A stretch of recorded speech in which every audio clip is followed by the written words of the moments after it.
Hello and welcome to another modelling video. This is Alan from the Mokana Man at YouTube with another modelling video. Today I'll be reviewing and looking at the complete big project or Gundam Builders World Cup entry that I've focused on for many months this year. The channel did close for a period of time and I haven't had the chance to cut this video together, but here's a chance to have a good detailed look on what the finished result is after it returned from its trip in Sydney. Now, there's been a lot of photos roaming around, but this is the presentation thus far.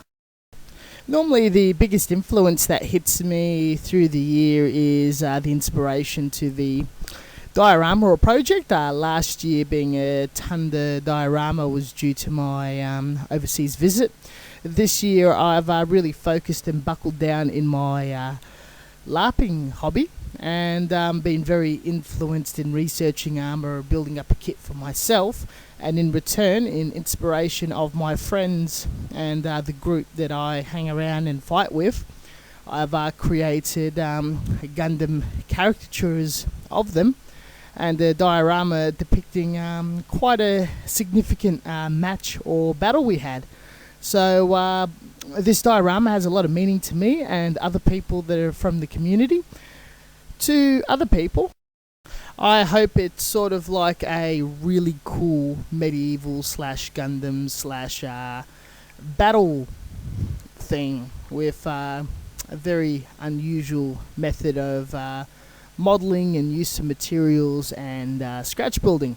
I do thoroughly enjoy my scratch building, my texturing and adding different elements to Gundam kits, particularly stuff that other people haven't done before, but achieving looks that I want with materials that I'm familiar with, and I was able to achieve that, definitely with extensive use of epoxy putty and styrene, but with bendable sheet metal, foldable and gluable levers, stuff like that. Just really opened a whole new world, and with your balsa woods, your clays and whatnot, definitely a diorama can be rolling, and that work in progress series does demonstrate a lot of those techniques presented.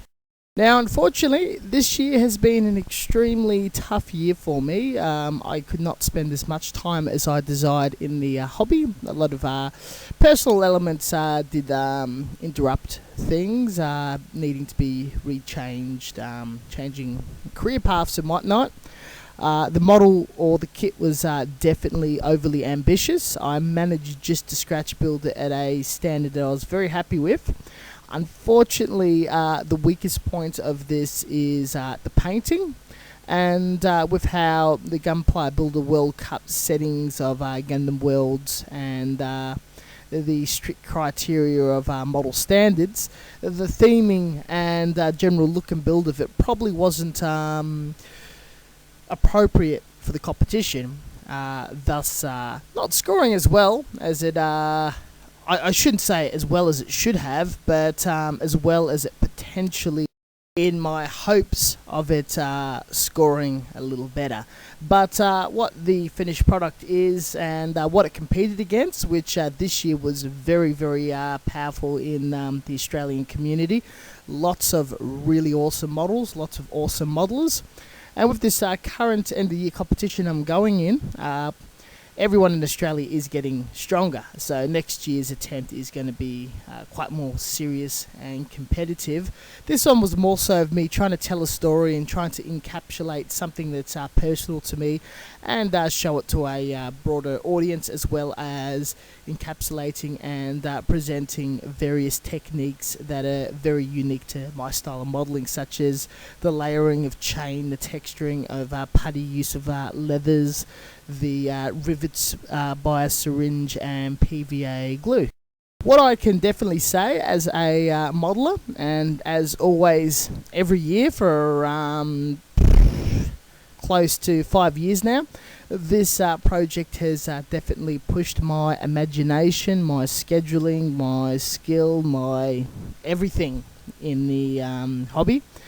In a way of going in a competition, didn't quite make to what I would like to have done in the amount of effort I put into, but in return, as an investment return to what it's done to me as a hobbyist, I'm definitely improved in a lot of techniques, and as well as learnt a lot of new things. So next time round, I can probably employ a lot of these techniques in a more refined manner, and going for more of an appropriate theme and setting for next year.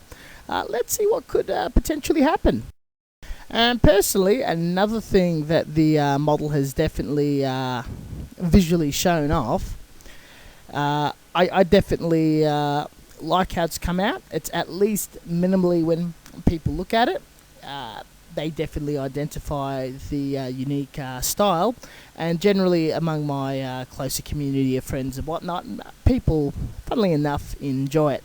So all in all, and definitely in conclusion, I am extremely happy with this build. I'm very happy how it's gone, how it's been received. I'd love to improve in painting and being a far superior painter and at a higher level to Gunpla Builder World Cup standards, but it's something I will slowly work at. In the end, this competition and game is about ambition and competing, though in the end it is also very friendly, at least in this local community. I will be back with another project for next year. Thank you very much for following the very long building series. I know they're generally not popular around that time of year. It's generally the same thing over a long span. If you're not following it from the start, you can get quite bored, but I hope other people would have gotten something out of the documentation of this build as I did. It's good to revisit it and learn the mistakes and see what I was envisioning and what the end product was. But yeah, as always, I'm happy. Thank you very much for supporting me in this build, the channel, and just all in general. I'm back on the horse with the channel, once a week uploads. We'll catch you guys next time, and the comment section is interactive again, so feel free to leave comments, questions, whatever. I will see you all next time. Have a good one.